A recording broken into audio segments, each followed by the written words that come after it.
All right, these guys might have it figured out. And I was aware that 3D printing for medical purposes was going to be something that people attempted. And I was aware that there were some companies attempting that at the moment. However, this company, Ossiform, seems to have developed a way to print bone.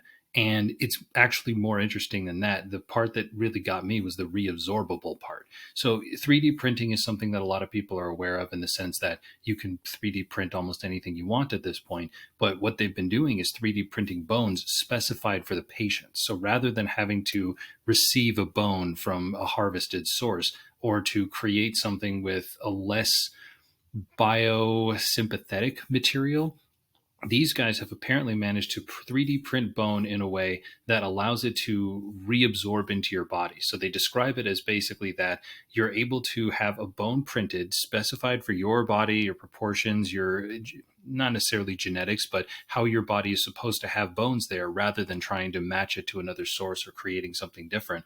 And what apparently this does is it reabsorbs into your actual body so that this printed material becomes actual bone tissue at some point. And I think that's pretty interesting. So I'm a huge fan of this so far.